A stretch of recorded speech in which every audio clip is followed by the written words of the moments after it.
तो सभी CET aspirants को बीटीएम का प्रणाम और welcome back to our level series, जिसमें हम अभी लेवल 2 मॉडरेट लेवल का ये सेकंड पार्ट है मैथमेटिकल लॉजिक चैप्टर के लिए।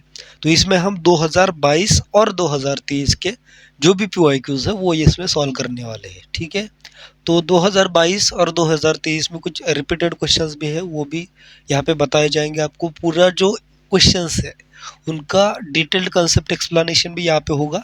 और ऑब्वियसली अब ये सिंस की थर्ड लेक्चर है हमारा मैथमेटिकल लॉजिक के लिए लेवल सीरीज में, तो इसके प्रीवियस में जो 2 लेक्चर बताए हैं, ठीक है, 2 लेक्चर इसके प्रीवियस में हुए हैं 1-1 घंटे के लगभग, तो उसमें बहुत सारी कंसेप्ट्स बताई गई है। अगर आपने जाके वो नहीं देखी है, अगर आपको कंसेप्ट्स सीखनी है तो उन लेक्चर को देखना पड़ेगा, वहाँ पे डिटेल में कंसेप्ट सिखाया गया है।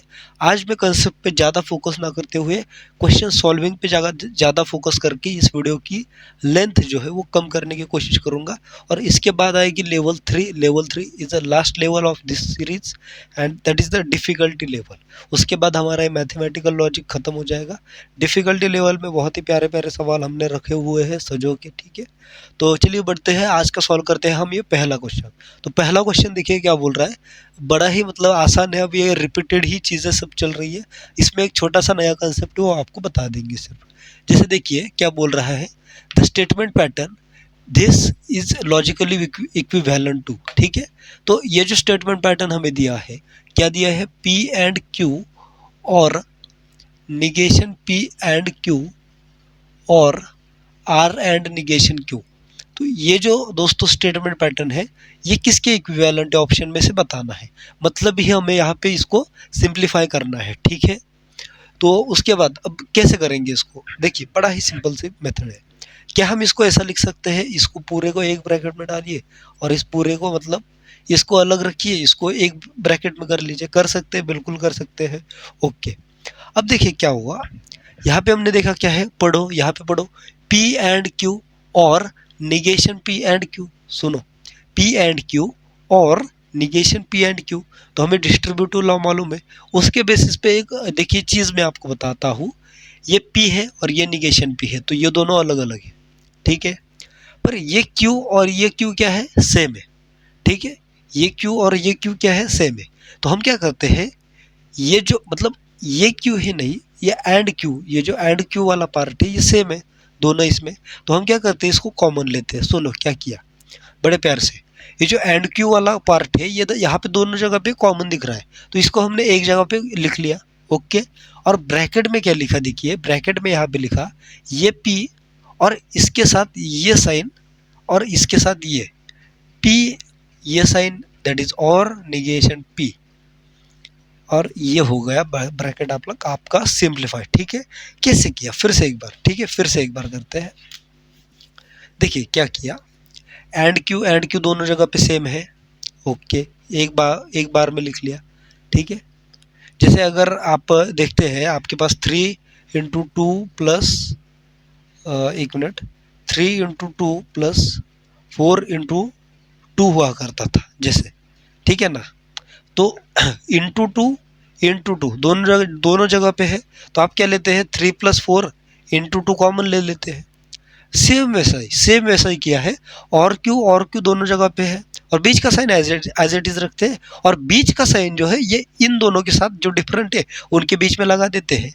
ओके, तो वही किया, और एंड Q क्या है, सेम है, तो बाहर लिख लिया एंड Q। ओके, और जो डिफरेंट एलिमेंट्स है उनको एज लिख लिया, और जो उनके बीच का साइन था उसको उनके बीच में दे दिया। अब इससे बढ़िया मैं आपको ये नहीं बता सकता। ठीक है, फिर से एक बार देख लो, नहीं समझाए तो ये काफ़ी बढ़िया एग्जाम्पल आपको मैंने बताया है। ठीक है, तो ये हुई अपनी कंसेप्ट, एक नई कंसेप्ट छोटी सी थी, इसको लॉज के टर्म में भी बोला गया है, वो आप लॉज में देख सकते हैं, पर आप ये सिंपल से याद रखो, अगर ऐसा कभी दिखा आपको तो ऐसे आपको सिंप्लीफिकेशन के लिए यूज़ पड़ेगा। ठीक है, अब सिंपली और R एंड निगेशन Q, तो ये एज इट इज़ लिख दिया। ठीक है, और R एंड निगेशन ये जो था ये एज इट इज़ यहाँ पे कॉपी पेस्ट कर लिया, दैट इज इक्विवेलेंट टू। अब आगे सॉल्व करो, P और निगेशन P होता है T एंड Q और R एंड निगेशन Q। ठीक है, that is equivalent. T and Q क्या होता है, T and anything is that thing.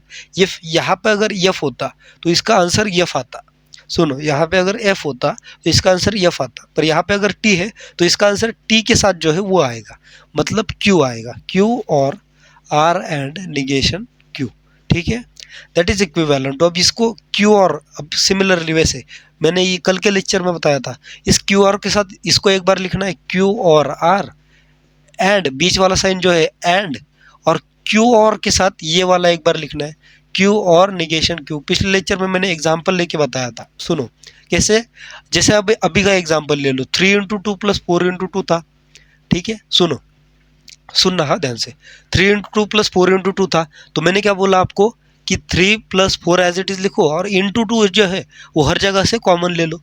तो अब बस क्या किया, अब यहाँ पे क्या किया है पता है, जो इंटू टू वो कॉमन है ना, जो into two multiplied by 2 common है ना, उसको अंदर भेज दिया, मतलब 3 into two plus 4 into two, okay, यही किया है बस, ठीक है, बड़ा ही सिंपल है, बड़ा ही सिंपल सा है, समझ में आया।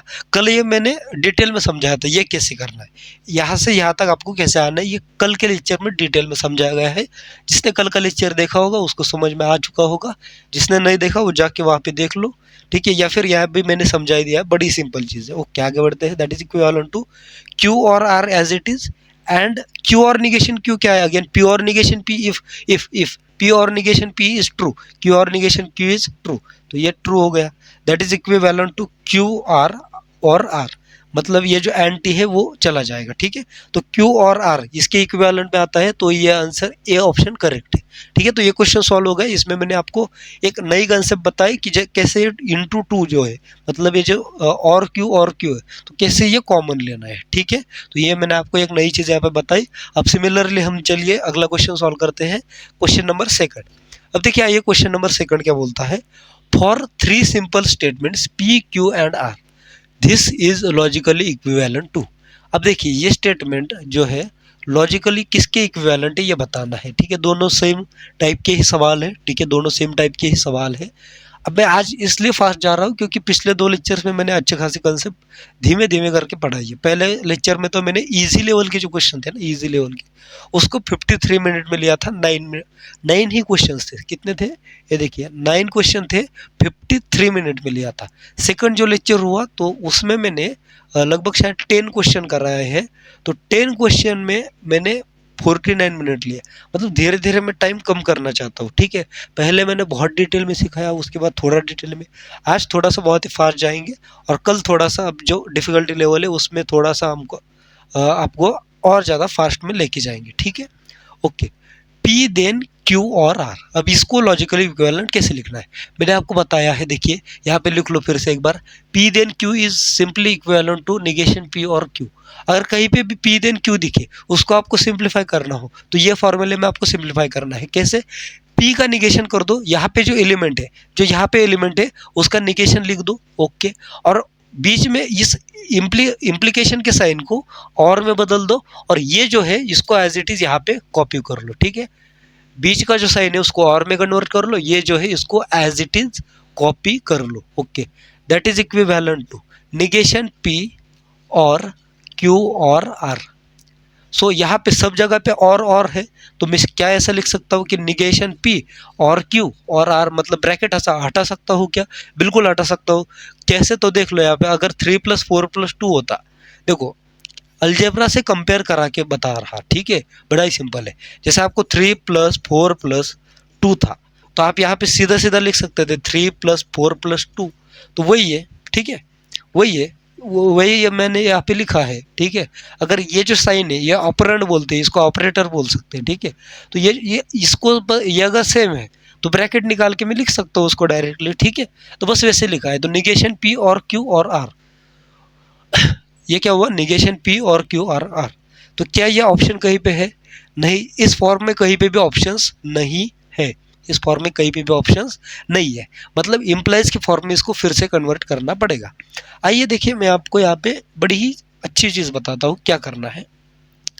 अब ये जो निगेशन पी है ना, आप देख रहे होंगे यहाँ पे भी पी है, यहाँ पे भी पी है, यहाँ पे भी पी है, यहाँ पे भी पी है, यहाँ पे पी है, यहाँ पे एक चीज़ छोड़ दो, पर यहाँ पे भी पी है और यहाँ पे भी है, मतलब दो दो पी ला रहे हैं। मतलब यहाँ पे हमारे पास तो एक ही पी है, हमको दो पी हमको भी लाने पड़ेंगे। अगर वो कर रहे हैं हमें भी वो करना पड़ेगा, ठीक है। तो हमें भी दो पी क्या करने पड़ेंगे, लाने पड़ेंगे। सुनिए कैसे लाने हैं। आपको कल मैंने बताया था कि निगेशन पी और negation P is equivalent to negation P. ऐसा हो सकता है?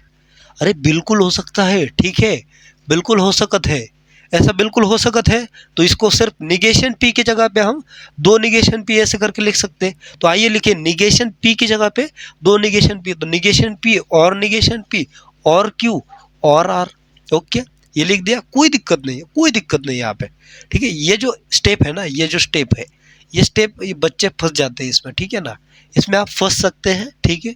पर ये थोड़ा सा सोचना है यार कि देखो ना यार, दो दो पी है तो हमें भी कैसे लाना पड़ेगा, दो पी लाना पड़ेगा। तो ये सिंपल सा हम ला सकते हैं, ऐसा वैसा, ठीक है। ओके, निगेशन पी और निगेशन पी और क्यू और आर। अब निगेशन पी के साथ एक बार मतलब पी के साथ एक बार क्यू दिख रहा है, एक बार आर दिख रहा है। ये देखो, पी के साथ क्यू, पी के साथ आर, पी के साथ क्यू, पी के साथ आर, पी के साथ क्यू, पी के साथ आर। ये एक्सेप्शनल केस हो सकती है, जो मेजॉरिटी है उसकी तरफ आपको जाना है, ठीक है। पी के साथ क्यू, पी के साथ आर, सब जगह पे दिख रहा, लिख दो पी के साथ क्यू और पी के साथ आर, लिख दिया। कोई दिक्कत है इसमें? कोई भी दिक्कत नहीं है। पी के साथ क्यू, पी के साथ आर, पी के साथ क्यू, पी के साथ आर। ओके, अब इसको एक ब्रैकेट में डाल दो और इसको एक ब्रैकेट में डाल दो, इसमें भी कोई दिक्कत नहीं है, कोई भी दिक्कत नहीं आएगी। ओके, अब फिर से निगेशन पी और q is what, negation P और q is what, it is P then q, बीच में or as it is. Negation P or r, अगर निगेशन पी और क्यू पी देन क्यू है तो negation P or r p then r नहीं हो जाएगा बालक। ओके, क्या बोलिए आपने क्या बोलिए, मैंने ये चीज़ सही लिखी है यहाँ पे? बिल्कुल सही है, कुछ भी गलत नहीं है, ये फॉर्मूला यूज़ किया है। देखो, आपको प्रॉब्लम में जहाँ पे स्टेप्स बताए जा रहे हैं वो आपको सिर्फ सोचना है कि कैसे कर रहा सामने वाला इंसान। इसके लिए आपको प्रैक्टिस बहुत ज़्यादा लगेगी, ठीक है ना। आप बोल रहे होंगे क्या आपने ये कैसे कर दिया, निगेशन पी और निगेशन पी, अरे हम तो ये मतलब सिखाया नहीं गया। सिखा रहे, ठीक है, इसलिए बोल रहे पीओआई को सॉल्व करो, ठीक है। पीओआई को सॉल्व करना बहुत ज़्यादा इंपॉर्टेंट है, एटलीस्ट हर एक एग्जाम के लिए, ऑब्वियसली हर एक एग्जाम्पल के लिए, बट एटलीस्ट सीएटी के लिए तो वो बहुत ही ज़्यादा फैक्टर इंपॉर्टेंट हो जाता है, ठीक है ना। जेडब्ल्यू में इसमें जैसे कंसेप्ट पे नए नए सवाल बनते हैं, तो एमएसटी सीएटी में ना रिपीटेड सवाल बनते हैं, रिपीटेड सवाल बनते हैं। अगर आप मैथमेटिकल लॉजिक एक इजी चैप्टर है, इससे आपको अंदाज़ा लग रहा होगा कि रिपीट होता है सवाल, रिपीट कंसेप्ट तो रिपीट होती है, बहुत ज़्यादा कंसेप्ट रिपीटेड होती है। और ऐसा ही सभी चैप्टर में होता है, तो आपको बस प्रैक्टिस करने हैं वही कंसेप्ट बार बार घिस पिटा के आपके दिमाग में फिट करने। कुछ ऐसे वैरायटीज़ ऑफ सवाल, जैसे इन दोनों में अलग अलग कंसेप्ट हमारे यूज़ हुए, नए कंसेप्ट हो सकते हैं जो बोर्ड्स की तैयारी कर रहा था, ठीक है। तो ऐसा, तो ये हो सकता है, बिल्कुल हो सकता है, कर दिया हमने ये। तो ये ऑप्शन कौन सा करेक्ट, देखिए ये ऑप्शन करेक्ट, ठीक है। ओके, तो इसके बाद चलिए अगले क्वेश्चन पे बढ़ते हैं। बाकी यहाँ पे दो कॉन्सेप्ट मैंने आपको सिखाई, आई होप कि वो आपको अच्छे से आ गई होगी। और हर एक सवाल ना मैं अगर दे रहा हूँ, मैं शुरुआत से बोला नहीं, हर एक सवाल आपको खुद से सॉल्व करना है। क्या करना है? खुद से सॉल्व। क्यों करना है? ऑब्वियसली यार, सिंपल लॉजिक है, आपको हर एक सवाल खुद से ट्राई करके देखना है। हर एक सवाल पे आपको बैठना है, थोड़ी देर सोचना है क्या कर सकता हूँ, तभी जब मैं बता रहा हूँ तभी आपका ध्यान जाएगा। ये सवाल दिखा आपके सामने, इस पे ट्राई करो, कुछ भी, जस्ट डू। मैथ में एक टर्म बड़ी फेमस हो सकती है, जस्ट डू। मैंने ये कहीं पे सुना नहीं, मैंने खुद ने लिखा है ये, जस्ट डू। ट्राई ट्राई करो मैथ में, ठीक है, ट्राई करो सॉल्व करने का। जब तक आप ट्राई नहीं करोगे, ठीक है ना, कभी कभी क्या होता है ना, आपके जो माइंड में आपका थिंकिंग होती है ना, वो बराबर होती है, पर आप माइंड में उसको सॉल्व नहीं कर सकते।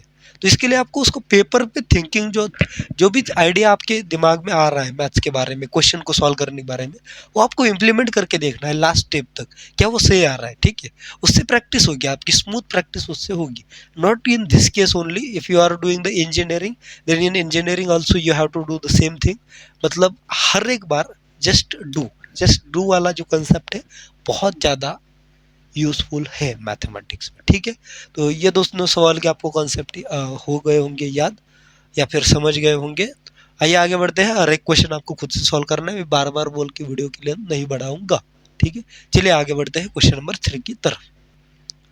तो चलिए गाइस अभी अगला क्वेश्चन करते हैं, क्वेश्चन नंबर 3। क्वेश्चन नंबर 3 है, if this has truth value F then truth values of P Q and R are respectively.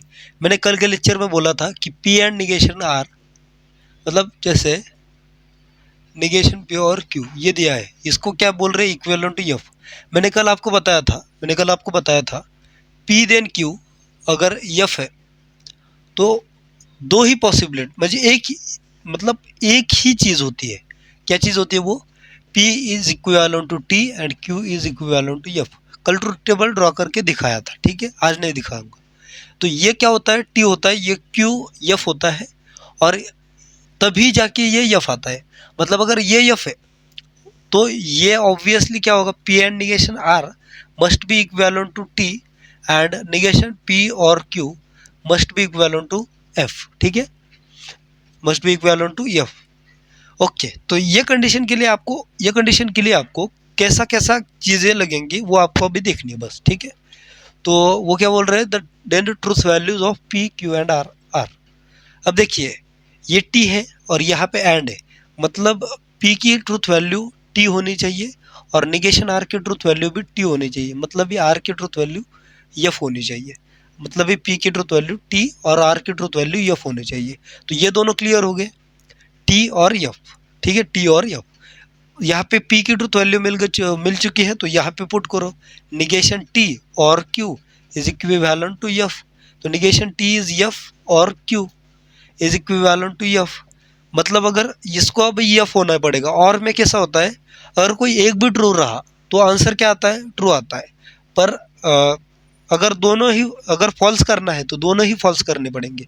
एक तो फॉल्स है, दूसरे को क्या करने का पड़ेगा, फॉल्स। तो Q भी क्या हो जाएगा, F हो जाएगा, ठीक है। ओके, तो P की ट्रूथ वैल्यू है T, R की है F, Q की है F। तो आंसर क्या होगा, T F F।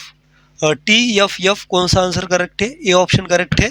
ये आंसर आपका गलत हो गया। क्यों बोलिए, उन्होंने P R Q की नहीं पूछी थी, P Q R रिस्पेक्टिवली, मतलब क्रमानुसार, ठीक है ना। जो क्रम होता है उसके अनुसार आपको चलना पड़ेगा। तो P की क्या है, T है, उसके बाद Q की, ठीक है, उसके बाद Q की F है और R की F है। हालांकि यहाँ पे अगेन वही आंसर करेक्ट है क्योंकि Q और R की ट्रुथ वैल्यू सेम है। पर आपको इसका ध्यान रखना है कि P Q एंड R पूछा है या फिर P R एंड Q पूछा है या फिर R Q एंड P पूछा है। जैसे अगर मैं यहाँ पे दे दूँ कि R Q एंड P है, ठीक है, R Q एंड P है, तो आपका आंसर क्या बनेगा, R की पहले F, फिर Q की और फिर P की, दैट इज FFT। मतलब तो उस केस में C आंसर करेक्ट होता, ठीक है। पर इस केस में ठीक है ये करेक्ट है, पर ऐसा घुमा सकते हैं, घुमाया किसी ने भी नहीं है। मैंने मतलब I am confused why they haven't used this trick to trick the student, okay. But I don't know, but this is the concept was this basically, this concept is there. If this is a condition then P must be equivalent to T and Q must be equivalent to F, ठीक है, English हमें भी आती है, okay. चलिए आगे बढ़ते हैं। थर्ड का हो गया है, फोर्थ का आंसर लिखते हैं। इसका मैं आंसर ब्लैक पेन से लिखना चाहूँगा, ठीक है, ब्लैक पेन भी है हमारे पास। कहाँ चला गया, जाने दो, जिधर जाना है उसको जाने दो। ओके चलिए, कौन सा क्वेश्चन है, fourth, the logical statement this is equivalent to. अब ऐसे बहुत से हमने कर लिए हैं ऑलरेडी, आप ये सवाल खुद से सॉल्व कर सकते हैं बड़ी ही इजीली। तो ये क्या है, देखिए P एंड निगेशन Q और Q और negation P and Q, okay. तो ये कंसेप्ट है। तो इसको देखिए कैसे करेंगे देखना। एक काम करेंगे, पहले इसको सिंप्लीफाई करेंगे इसके साथ, ओके, इसको इसके साथ लेंगे, या फिर ऐसा भी कर सकते हैं, ऐसा भी करेंगे, ठीक है, कि इसको इसके साथ ले लें। अब मैंने पहले ऐसे किया था फिर ऐसे किया, वो तो ठीक है, चलो कोई बात नहीं, पर मैंने इसको इसके साथ सिंप्लीफाई करने का फैसला क्यों लिया, क्योंकि यहाँ पे देखो Q और निगेशन Q है, तो ये दोनों करके कुछ ना कुछ वैल्यू मुझे अच्छी देंगे, ठीक है, तो सिंप्लीफिकेशन होगा। तो देखिएगा इसको मैं ऐसा भी लिख सकता हूँ। अब देखिए और क्यू का अंदर मल्टीप्लाई होगा, ऐसा ही समझना है। तो पी के साथ एक बार और क्यू, और एक बार निगेशन क्यू के साथ और क्यू लिखेंगे, और बीच में वही साइन देंगे जो इन दोनों के बीच में है एंड का। ठीक है, ये समझ में आ गया? ओके। और निगेशन पी एंड क्यू, ये मैंने आपको सिखाया है कैसे करना है बहुत बार। ठीक है, that is equivalent to P और q as it is, simplify नहीं हो सकते, एज इट इज लिखना है। निगेशन क्यू और क्यू ट्रू होता है। ठीक है, इसीलिए मैंने क्यू को इधर लिया था। ठीक है, अगर मैं क्यू को इधर लेता, क्यू एंड क्यू क्यू ही देते, ठीक है, कोई फायदा नहीं होता। तो पी और क्यू एंड टी, और negation P and Q as it is. Okay, again P और क्यू एंड टी, तो ये होगा पी और क्यू, और निगेशन पी और एंड क्यू। अब यहाँ पे निगेशन पी है तो इसको पी इधर दे दो, ऐसा लिख सकते पी और क्यू, और ऐसा लिख सकते पी और क्यू और निगेशन पी एंड क्यू, बिल्कुल लिख सकते हैं। तो इस क्यू को इधर लिखो, पी को इधर लिखो, that is equivalent to Q और पी और negation P and Q. Okay, इसको एक इसमें लेके सॉल्व करो, that is equivalent to Q और पी और निगेशन पी एंड पी और Q. Okay, that is equivalent to Q और पी और निगेशन पी टी होगा, टी एंड ये होगा, तो क्यू और पी और Q, that is equivalent to Q और, सब जगह पे सेम है तो क्यू और पी और क्यू लिख सकते हैं। क्यू और क्यू क्या होगा? क्यू होगा, that is equivalent to P और क्यू। क्यू और क्यू को हम क्यू लिख सकते हैं सीधा सीधा, तो पी और क्यू हमारा आंसर है। कौन सा ऑप्शन है देखिएगा, ए ऑप्शन हमारा करेक्ट आंसर है। ठीक है, चलिए तो ये ऐसा करना है, कैसे करना है बताया है बहुत बार पहले ही। ठीक है, बस इसको इसके साथ लिया ताकि क्यू और निगेशन के ऑपोजिट मिलके हमें यहाँ पे टी दे दे या फिर एफ भी दे दो तो चलेगा। ठीक है, क्योंकि सिंप्लीफिकेशन होगा, टर्म्स हमें रिड्यूस करनी है। ठीक है, सिंप्लीफिकेशन का यही बेसिक मतलब होता है। चलिए बढ़ते हैं अब अगले क्वेश्चन के, क्वेश्चन नंबर 5। देखिए दोस्तों, क्वेश्चन नंबर 8 हम करने जा रहे हैं। इससे पहले आपको 3 क्वेश्चन होमवर्क में करने हैं। ये एक क्वेश्चन है, और ये दूसरा क्वेश्चन है, और ये फिर तीसरा क्वेश्चन आपके सामने है। ये तीनों क्वेश्चंस आपको होमवर्क में सॉल्व करने हैं, और अगर कुछ डाउट हो उसमें तो कमेंट कर दो। तीनों बहुत ही इजी क्वेश्चंस है, या और हमने पहले उनको सॉल्व कर रखा है उस सिमिलर टाइप को, तो उनको सॉल्व करने का कोई यहाँ पे मतलब नहीं बनता। कोई भी डाउट हो तो आप कमेंट में बेझिझक पूछ सकते हैं। ठीक है, हम ज़रूर कोशिश करेंगे रिप्लाई देने की। ठीक है, और हम ही क्या, टीम भी है हमारी रिप्लाई देने के लिए आपको। ठीक है, ओके, क्वेश्चन देखिए 8 नंबर क्वेश्चन कुछ नया है तो हम आपको बता देते हैं। ठीक है, if P25 is an odd number, Q14 is a composite number, and R64 is a perfect square number, ये 3 स्टेटमेंट है। Then which of the following is true, तो ये हमारे पास क्वेश्चन है। आई थिंक यहाँ पे कुछ गड़बड़ है क्वेश्चन में। Let me, is an odd prime number, yes, that's I click. यहाँ पे is an odd prime number है। ठीक है, मतलब not just odd, it is odd prime number. तो इनकी ट्रुथ वैल्यू क्या होगी, इनमें से किसकी ट्रुथ वैल्यू ट्रू होगी? एक की ट्रुथ वैल्यू ट्रू है, तो हमें सबसे पहले हमें क्या करना पड़ता है ऐसे क्वेश्चन में, पी की ट्रुथ वैल्यू लिखेंगे। ठीक है, सिंपली सी बात है यार। पी की ट्रुथ वैल्यू क्या है? 25 is an odd prime number. ये बोल रहे हैं 25 क्या है? ऑड है। ओके जी हाँ, बिल्कुल ये नंबर ऑड है, ये बात तो सही है। पर ये बोल रहे हैं कि 25 प्राइम है। नहीं जी, 25 को आप 5 से डिवाइड कर सकते हैं। ठीक है, तो इसलिए 25 ये प्राइम नंबर नहीं है, इसलिए ये जो पी स्टेटमेंट है ये गलत हो जाएगा। तो उसकी ट्रूथ वैल्यू क्या आएगी? एफ आएगी। ठीक है, ये दिख रहा है ना, 25 ऑड है, ओके, पर प्राइम नहीं है। ओके, सिमिलरली क्यू की ट्रूथ वैल्यू क्या आएगी? 14 इज अ कंपोजिट नंबर। अब कंपोजिट नंबर पता है क्या होता है? कंपोजिट नंबर मतलब जो नंबर प्राइम ना हो। मतलब जैसे 14 है, 14 को आप किस किस से डिवाइड कर सकते हैं बोलिए? मतलब परफेक्ट डिवीजन किस किस से होगा? तो एक 14 से होगा, एक 1 से होगा, और एक 7 से होगा। तो ये क्या है? प्राइम नंबर नहीं हो। प्राइम नंबर क्या होते हैं? जिसको सिर्फ 14 और 1 से ही डिवाइड किया जाए, उससे और 1 से डिवाइड किया जाए। ठीक है, उसी को बोलते हैं हम prime number.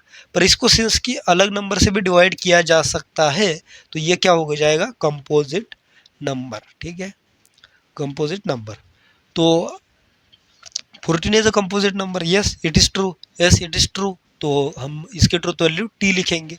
Similarly R 64 is a perfect square number, मतलब 64 का अगर आप परफेक्ट स्क्वायर निकालेंगे तो एक नंबर आएगा, परफेक्ट नंबर आएगा।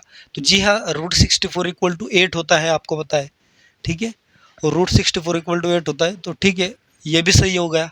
तो आर की ट्रूथ वैल्यू भी क्या आ गई, टी आ गई। बस पी की ट्रूथ वैल्यू क्या है, एफ है। P is F, Q is T, R is T. अब यहाँ पे स्टेटमेंट में आपको ये ट्रूथ वैल्यूज डाल डाल के चेक करना है कि कौन सा स्टेटमेंट ट्रू वैल्यू दे रहा है, कौन सा स्टेटमेंट ट्रू वैल्यू दे रहा है, तो वो आपको चेक करना है। अब इसमें देखो, इसमें मैंने आपको कल के लेक्चर में बताया था कि आपको ऊपर से नीचे तक नहीं आना, आपको ऊपर से नीचे तक नहीं आना, आपको नीचे से ऊपर तक जाना है। बताया था ना, नीचे से ऊपर तक। मैंने पहले डी ऑप्शन चेक करो। डी ऑप्शन काफ़ी केसेस में बराबर होता है, तो देखते हैं बराबर है कि नहीं।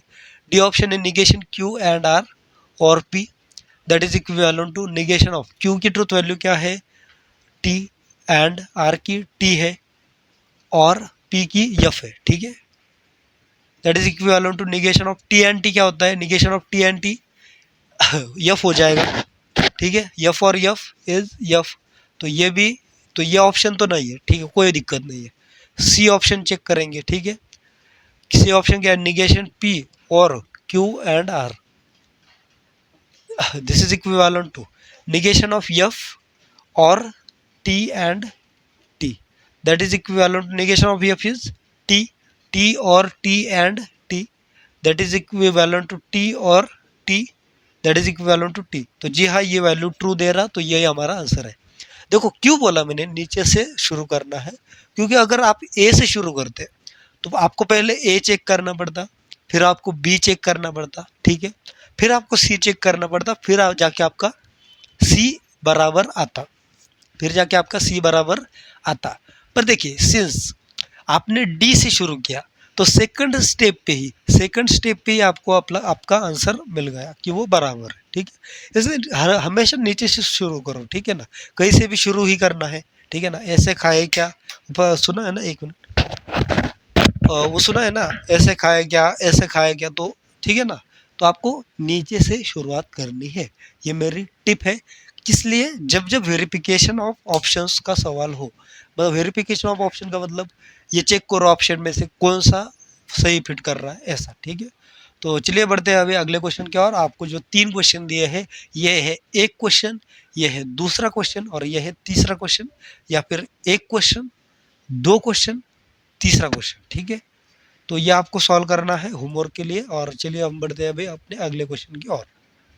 तो चलिए अभी क्वेश्चन नंबर 9 सॉल्व करते हैं। 9 क्या बोलता है, if statement 1, if a quadrilateral ABCD is a square then all of its sides are equal, and statement 2 is this.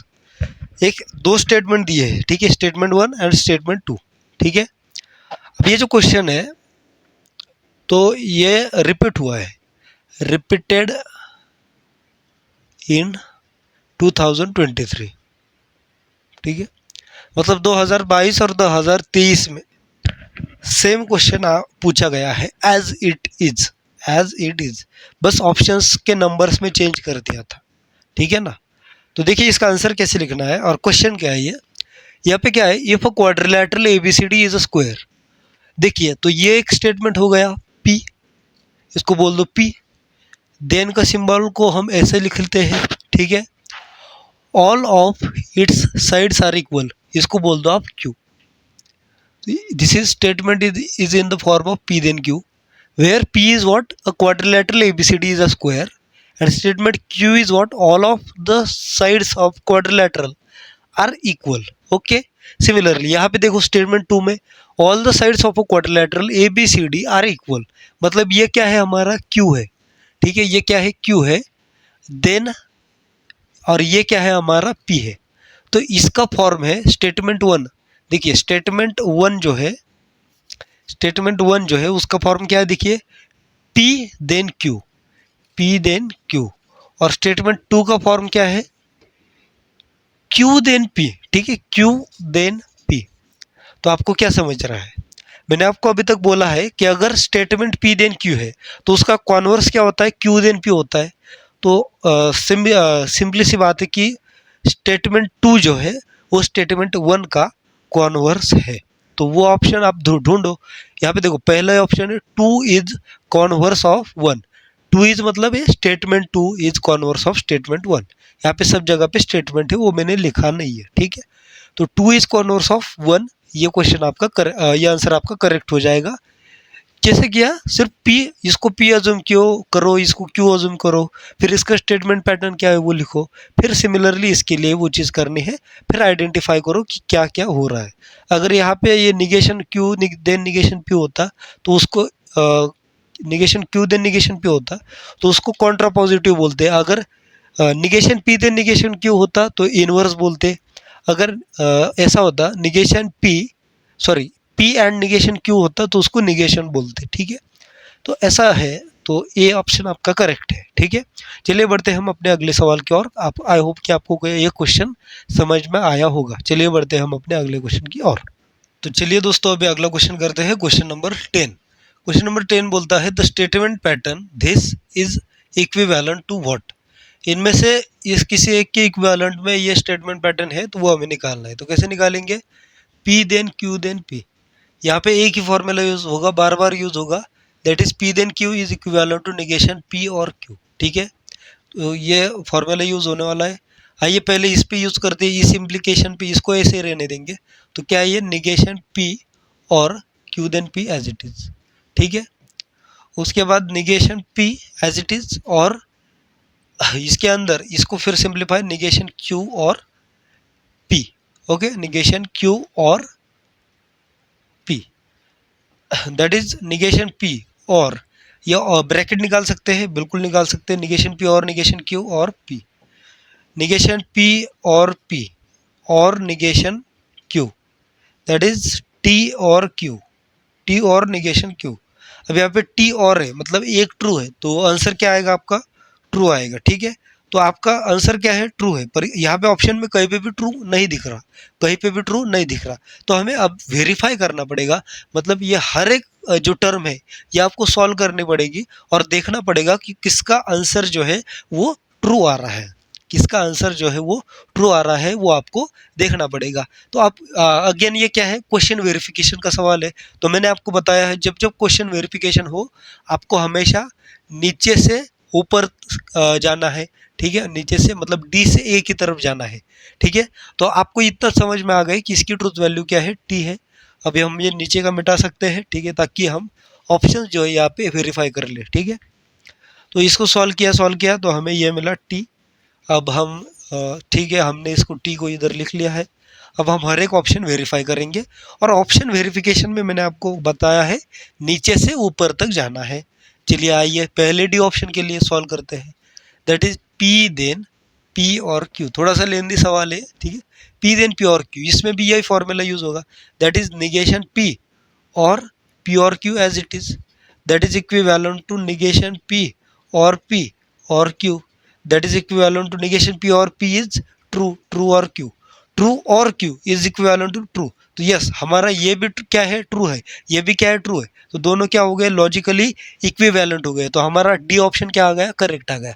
अब देखिए आप अगर ए से लेकर डी तक वेरीफाई करते तो आपके ये 3 स्टेप फालतू में चले जाते, ठीक है। ये हर बार हुआ है, हर बार, ठीक है। सी या फिर डी ही ऑप्शन होता है। और तो अगर सिंस कि अगर आपने डायरेक्ट डी से सॉल्व करना शुरू किया तो आपका डायरेक्टली आंसर मैच कर गया टी के साथ, ठीक है। तो डी करेक्ट हो गया। हमेशा नीचे से ऊपर जाना है। ऑप्शन वेरिफिकेशन वाले सवाल में मैं यहाँ पे लिख लूँ, ऑप्शन वेरिफिकेशन में हमेशा नीचे से ऊपर जाना है, ठीक है, नीचे से ऊपर जाना है। अगर आपको इसका आंसर पता नहीं है, ठीक है, किसी एक क्वेश्चन का, पर आपको इतना लग रहा है कि उसमें ऑप्शन वेरिफिकेशन लग सकता है, तो उसमें तुक्का मारने के वक्त आपको तुक्का मार सकते हैं, कोई बात नहीं, कोई तुक्का मारना कोई इलीगल चीज़ नहीं है। तुक्का मारने के वक्त आपको डी या फिर सी ही मारना है, आप ए या फिर बी मत ही मारना, ठीक है। अब ये हर बार ट्रू नहीं होता ऑब्वियसली, ठीक है ना, पर डी या फिर सी ही होता है मैक्सिमम, और मैक्सिमम केस में उसमें भी डी होता है, ठीक है। ऑप्शन वेरिफिकेशन वाले में अगर आपको उसका कंसेप्ट नहीं पता, पर आपको इतना जरूर पता है कि ये क्वेश्चन ऑप्शन वेरिफिकेशन इसमें लगेगा, तो आपको सीधा डी ऑप्शन मार देना है, ठीक है। ओके, चलिए आगे बढ़ते हैं। ये कौन सा क्वेश्चन है, the negation of the statement this is. अब ये इफ एंड ओनली इफ वाला सवाल है। अगर इफ एंड ओनली इफ वाला सवाल दे दे तो इसको डबल इम्प्लीकेशन बोलते हैं, ठीक है, ये डबल इम्प्लीकेशन बोलते हैं। तो इसका निगेशन थोड़ा सा बड़ा होता है, तो इसके जो आंसर्स है वो ऑप्शंस है वो भी थोड़े से बड़े हैं। अगर जगह मिली यहाँ पे कहीं पे तो कोशिश करेंगे कि एक साइड में उसको रखे ही उन ऑप्शंस को, या फिर यहाँ पे ये ऑप्शन जो है वो डिस्प्ले हो रहे होंगे, आपको ये ऑप्शंस अच्छे से पढ़ लेने हैं, ठीक है। ऑप्शन देख लो अच्छे से। चलिए आइए अभी सवाल को सॉल्व करते हैं। अगर यहाँ पे कहीं पे लग सकते हैं वो एडिटर साहब, तो आप प्लीज़ लगाने की कोशिश करिए, तो हमको आपको मिल जाएगी, ठीक है। चलिए आगे बढ़ते हैं। देखिए, इफ़ एंड ओनली इफ़ वाला सवाल है, सुनिए। यहाँ पे करते हैं हम थोड़ा सा, ताकि एडिटर साहब को यहाँ पे डिस्प्ले करने में आसानी हो। देखिए, इफ़ एंड ओनली इफ़ वाला सवाल है तो कैसा करना है। हर एक सवाल में मैंने आपको बोला है निगेशन करो, कुछ भी करो, तो आपको पहले पी और क्यू एज्यूम करने हैं। तो let this be p and let this be q, मतलब let p as the payment will be made if and only if the work is finished in time. So the work is finished in time को हमने q लिया, और the payment will be made, that is the payment is made को हमने P लिया। तो आपका अभी चेक करना है। तो देखिए कैसे चेक करेंगे। ये फॉर्म में कौन से है, पी डबल इम्प्लाइज क्यू के फॉर्म में है। हमें इसका क्या करना है, निगेशन। अब आपको इसका निगेशन का फॉर्मूला नहीं लिख के देता, आपको इसका करके बताता हूँ, ठीक है। देखिए, P double implies Q is equivalent to P then Q and Q then P. ये बात आपको अपने दिलो दिमाग में छुपा के रखनी है, ठीक है, छुपा के रखनी है, ताकि कोई चुरा के ना ले जाए, ठीक है। दिल चुराने वाले बहुत है, इसलिए दिल में छुपा के रख लेना, ठीक है। दिमाग में कहीं भी रख सकते हो, दिमाग बहुत होशियार है, वो अपनी चीज़ें ऐसे ही किसी को नहीं देता, इसलिए कुछ चीज़ों के लिए दिमाग से भी सोचना पड़ता है। दिमाग मतलब देखता है अपना, और दिल जो है वो दिल तो ठीक है, दिल है, ठीक है। चलिए, कहाँ जा रहे हैं मास्टर। ये देखो, हाँ, P double implies Q is equal to P then Q and Q then P. ये क्या है, फॉर्मूला है, लिख लिया, ओके। अब negation of P then Q में भी, पी डबल इम्प्लाइज क्यू में भी हम यही यूज करेंगे, that is negation of P then Q and Q then P. इस पूरे का negation that is equal to negation of p then q, negation of this is negation of p then q, and का negation और negation of q then p, सही। that is equivalent to negation, इसका negation क्या है, p and negation q है, और इसका negation क्या है, q and negation p है, ठीक है। तो negation of p double implies q के लिए आपको ये फॉर्मूला मिल चुका है। ये फॉर्मूला होता है, स्टैंडर्ड फॉर्मूला है निगेशन ऑफ डबल इम्प्लीकेशन के लिए। यहाँ पे ऑप्शन शायद होंगे एडिटर साहब ने रखे हुए। हाँ, negation of P double implies q जो है वो इक्विवेलेंट करता है इसके। तो ये हमने फॉर्मूला आपके सामने डिराइव करके बताया है। आप सीधा चाहे तो इसको याद भी कर सकते हैं, या फिर ये इतनी कंसेप्ट आपको आपने अगर याद कर ली तो आप सिंपली से उसको कैलकुलेट कर सकते हैं। तो इसको हम रहने देते हैं, बाकी चीज़ें हम मिटा देते हैं, ठीक है। ठीक है, इसको थोड़ा सा ऊपर लिखें, ठीक है। negation of p double implies q is equivalent to p and negation q और q and negation, ऐसा करें, q and negation p, okay. ये देख लो मुझे याद है कि नहीं, बिल्कुल याद है मुझे, मुझे याद था। आपको याद करने कराने के लिए मैंने डिराइव करके दिया है, ठीक है। वैसे भी बड़ा सिंपल सा फॉर्मूला है। अब ये फॉर्म में ये होगा तो हमारा p क्या है, P क्या है, the payment will be made, that is the payment is made, the payment. थोड़ी बहुत ग्रामेटिकल एरर हो गई तो आपके सामने यहाँ पे ऑप्शन पड़े हैं, यहाँ से देख के आपको करना है, ठीक है। क्यों क्या है, the work is finished in time, the work is finished in time, तो हमारा देखो, हमारा ऑप्शन आंसर कैसा होगा, देखो इसके बेसिस पर हम इसमें डाल डाल के अब चीज़ें लिखेंगे। सबसे पहले ये क्या बोल रहे हो, पी को एज इट इज लिखो।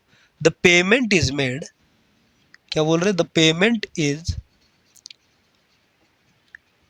मेड, बीच में क्या है एंड यहाँ पे डाल दो एंड, निगेशन क्यों है, इसका opposite, the work is not finished in time, the work is not finished in time.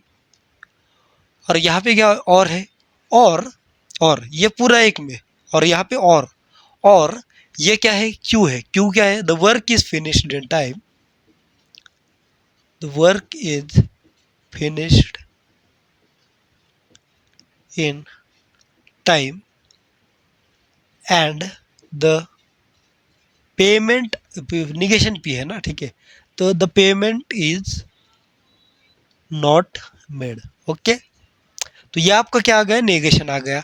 अब एक ग्रामेटिकली थोड़ी सी इसमें मिस्टेक्स हो सकती है, पर अगर यहाँ पे आप ऑप्शंस देखें तो यहाँ पे जो डी ऑप्शन है आइदर वाला, आइदर, ये जो डी ऑप्शन है यहाँ पे, either the payment is made and the work is not finished in time, और the work is finished in time and the payment is not made. ऐसे आपने लिखा, कच्चा लिखा, ये रॉ रॉ रॉ पकड़ लो इसको, ठीक है। अगर ये रॉ मटेरियल की जैसे आपने लिख दिया तो यहाँ पे आप इजीली इन ऑप्शंस में आइडेंटिफाई कर सकते हैं कि डी ऑप्शन करेक्ट आएगा, ठीक है। तो ये इसका डी ऑप्शन करेक्ट है, ठीक है, डी ऑप्शन करेक्ट है आपका, आ जाएगा। कैसे करना है, पहले निगेशन ये है, बस लिखना है, हर एक स्टेटमेंट ये जैसा बोल रहे हैं वैसे लिखते चलना है, ठीक है। ग्रामेटिकली सही हो या फिर ना हो, आपके सामने ऑप्शंस पड़े हुए हैं। तो चलिए अभी आगे बढ़ते हैं अगले क्वेश्चन की तरफ। चलिए, तो चलिए दोस्तों अभी अगला क्वेश्चन सॉल्व करते हैं। अगला क्वेश्चन बोल रहा है, the statement pattern negation of P double implies negation Q is what, equivalent to P double implies Q, total is a tautology is equivalent to negation P double implies Q और a फॉलोसी। तो ये इसमें से कौन सा correct option है वो लिखना है। देखो अभी negation of P double implies negation Q दिया है, ठीक है। अब ऐसे क्वेश्चन को ना आप ट्रुथ टेबल से सॉल्व कर सकते हैं। क्यों, क्योंकि अगर आप इसको सिंप्लीफाई करने जाए तो एक तो आपके पास एक सिंप्लीफाइड फॉर्म नहीं मिलेगा, ठीक है, सिंप्लीफाइड फॉर्म नहीं मिलेगा, ऊपर से सिंप्लीफाइड फॉर्म जो मिलेगा फिर आपको उसको इससे कन्वर्ट करके कंपेयर करके बहुत झंझट है। उससे अच्छा है यहाँ पे देखो ऑप्शन भी बड़े सिंपल सिंपल है। अगर इसकी वैल्यूज अगर सब टी आ रही होगी तो टोटोलॉजी है, सब फॉल्स आ रही होगी तो फॉलोसी है, एफ, ठीक है। या फिर ये और ये भी आपको वहाँ पे कैलकुलेट करना पड़ेगा, ठीक है।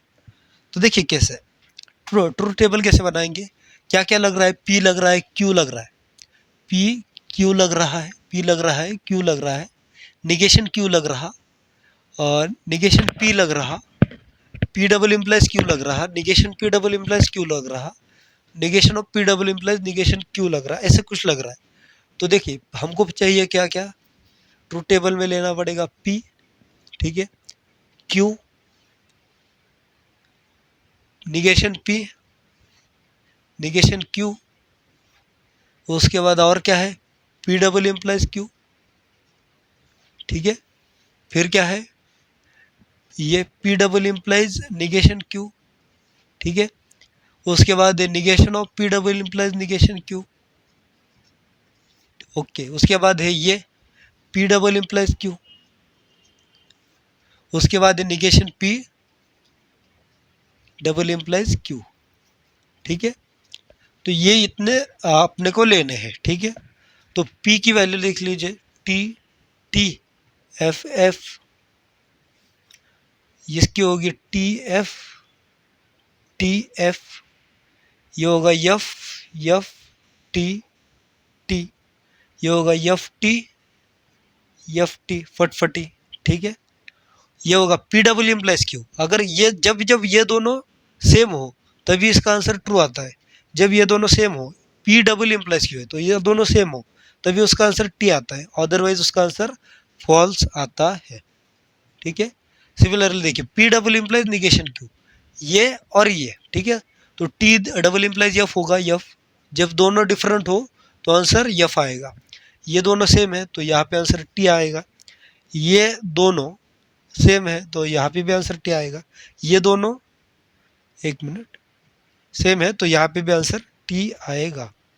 Just let me check first. ये टी होगा, ठीक है, फटफटी है ना, क्योंकि एफ टी। ओके, तो ये दोनों क्या है, अलग है, तो इसका आंसर भी एफ होगा। तो ये क्या होगा, एफ टी टी एफ। अब इसका भी निगेशन, तो ये होगा एफ का निगेशन टी, टी का निगेशन एफ, टी का निगेशन एफ, एफ का निगेशन टी। समझ रहा है, ठीक है।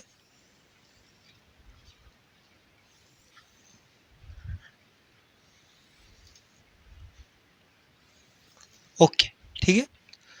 अब देखिए पी डबल इम्प्लाइज क्यू, एक minute, P double implies Q दो बार हो गया क्या, ठीक है, कोई दिक्कत नहीं है, इसको कट कर लो। Negation P double implies q, negation P double implies q, T F दोनों डिफरेंट है तो आंसर आएगा एफ। उसके बाद एफ एफ दोनों सेम है, आंसर आएगा टी। उसके बाद टी, उसके बाद टी टी टी टी दोनों सेम है, आंसर आएगा टी। दोनों सेम होना चाहिए इरिस्पेक्टिव ऑफ वो ट्रू है या फिर फॉल्स है, बस दोनों सेम होने चाहिए। एफ टी दोनों डिफरेंट है, आंसर आएगा एफ, ठीक है। तो हमें क्या देखना है अभी, ये जो है ये जो कॉलम है हमारा, ठीक है, इसके इक्विवेलेंट में कौन सा टी एफ टी, ये कहाँ पे है। तो ये देखिए आप यहाँ पे देख सकते हैं, ये कॉलम और ये कॉलम, टी एफ टी और टी एफ टी, सही है, बिल्कुल सही है ये दोनों। तो ये दोनों कॉलम सेम है, मतलब ये हमारा क्वेश्चन था, ये हमारा क्वेश्चन था, तो ये इसके इक्विवेलेंट आ रहा है, मतलब किसके इक्विवेलेंट आ रहा है, पी डबल इम्प्लाइज क्यू। तो ये ऑप्शन हमारा ए ऑप्शन करेक्ट, ठीक है। तो ये ऐसा कुछ ट्रूथ टेबल बनाना है, ये आपको ऑब्वियसली पहले से आना चाहिए, और इसमें कुछ नहीं यूज़ किया, बस पी डबल इम्प्लाइज क्यू का जो आंसर है वो अगर दोनों, ये दोनों की ट्रूथ वैल्यू अगर सेम है तो उसका आंसर टी आता है, दोनों की ट्रूथ वैल्यू अगर डिफरेंट है तो उसका आंसर एफ आता है, ठीक है। ये कॉन्सेप्ट था बस। तो चलिए अभी हम बढ़ते हैं अपने अगले क्वेश्चन की ओर, वो लास्ट क्वेश्चन है, और होमवर्क में मैंने आपके लिए कुछ क्वेश्चन छोड़ दिए हैं इसके, उसकी पूरी पहले तो एक दो शायद मैं बता दिए हैं ऐसे ऐसे करके, अब ये ऐसे ऐसे नहीं करूँगा, एडिटर साहब को दिक्कत हो जाएगी, ठीक है, पेमेंट पे इंक्रीमेंट मांगेंगे, इसलिए सीधा क्या करेंगे अभी, एक पीडीएफ है, नीचे जाओ डिस्क्रिप्शन में, गूगल ड्राइव का लिंक मिलेगा, वहाँ पे वो पीडीएफ मिलेगी, मतलब सीधा सीधा पीडीएफ का लिंक है, उसमें आपको जो भी होमवर्क के क्वेश्चन है वो या वहाँ पे मिल जाएंगे, ठीक है। कुछ भी डाउट हो तो आप कमेंट कर सकते हैं। अभी चलिए हम बढ़ते हैं अपने लास्ट और आखिरी क्वेश्चन की ओर। तो चलिए दोस्तों आज का लास्ट क्वेश्चन करते हैं। लास्ट क्वेश्चन क्या बोल रहा है देखते हैं। The logical statement this is equivalent to what. अब फिर से वही सवाल है, घिसा पिटा सवाल है। इसमें देखिए कैसा है, इसमें करते हैं, ठीक है, स्टेप वाइज जाना है।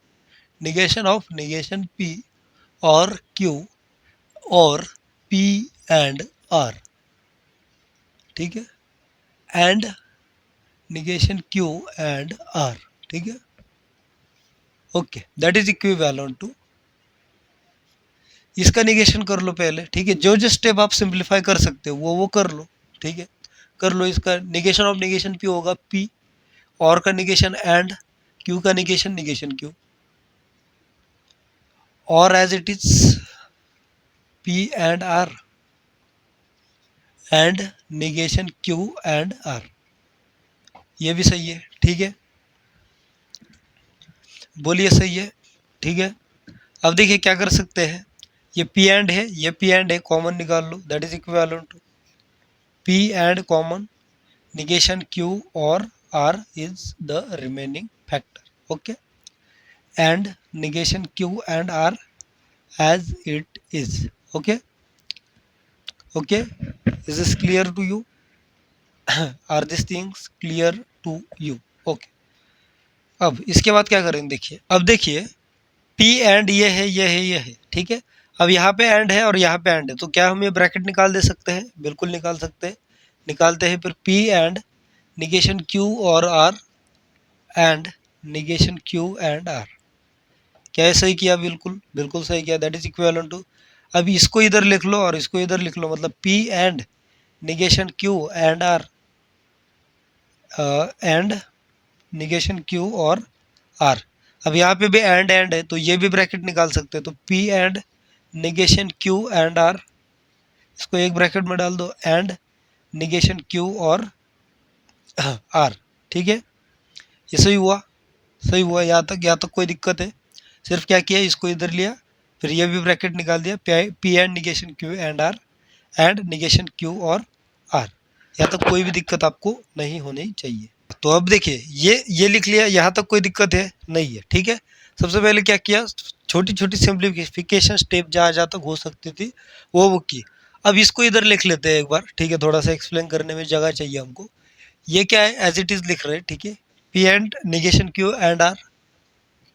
ठीक है, एंड बीच में निगेशन क्यू और आर है। ठीक है, अब देखिए इस पूरे को एक टर्म मान लो, इस पूरे को एक टर्म मान लो, और यहाँ पे डिस्ट्रीब्यूटिव लॉ अप्लाई कर दो। देखो कैसे,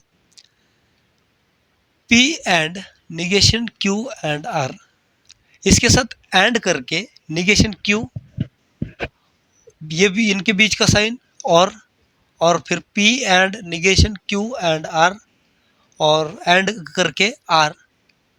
मतलब ये क्या किया, सिर्फ देखा जैसे ये जो टर्म है ये और एंड है तो इसके साथ ये लिख दिया और इसके साथ ये लिख दिया, बस ये किया, बीच में इन दोनों के बीच का साइन लगा दिया।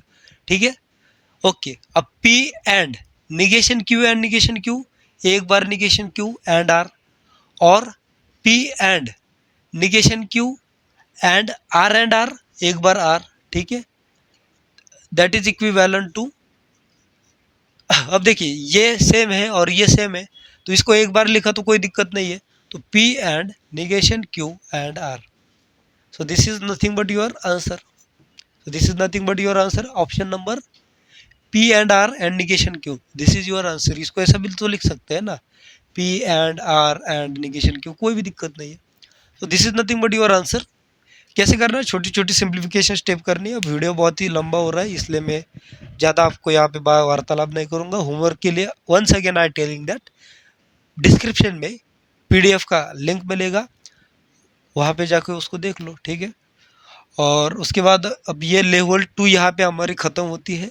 इसमें 2022 और 23 के कंबाइंड क्वेश्चन थे और कुछ होमवर्क के लिए आपको दिए जाएंगे। उसके बाद अब आएगी लेवल 3, इस चैप्टर के लिए लास्ट लेवल 3 डिफ़िकल्ट लेवल, उसमें भी 10 क्वेश्चन होंगे मुश्किल से, क्योंकि डिफ़िकल्ट क्वेश्चन ज़्यादा नहीं पूछता है CET, ईजी क्वेश्चन भी ज़्यादा नहीं पूछता है, पर मॉडरेट लेवल के क्वेश्चन ये जो सॉल्व कर रहे थे अपन पिछले और इस लेक्चर में, तो ये क्वेश्चन बहुत ज़्यादा पूछे जाते हैं।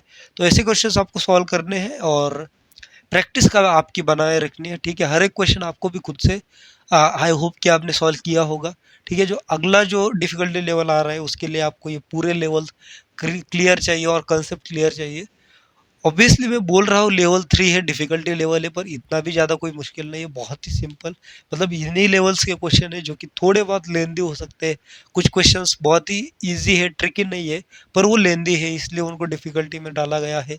कुछ क्वेश्चंस में छोटी छोटी ट्रिक्स लगेंगी, मतलब ट्रिकी है, ट्रिक नहीं लगेगी, ट्रिकी है। ठीक है, तो ऐसे भी क्वेश्चंस है तो उनका कॉम्बिनेशन है, बाकी ज़्यादा कुछ डिफ़िकल्टी लेवल हाई नहीं है, ऐसे ही सिंपल सिंपल सी कंसेप्ट है। और जो स्विचिंग सर्किट्स के जो क्वेश्चंस थे, स्विचिंग सर्किट ही बोलते हैं ना, ठीक है, जो लाइट के सर्किट्स होते हैं सीरीज AC, ठीक है, वो AC DC वो कुछ भी, वो सर्किट वाले सवाल भी अगले ही लेक्चर में आएंगे डिफ़िकल्टी लेवल। और अगले लेक्चर के बाद हम आपका समारोह लेंगे इस मैथमेटिकल लॉजिक चैप्टर के लिए।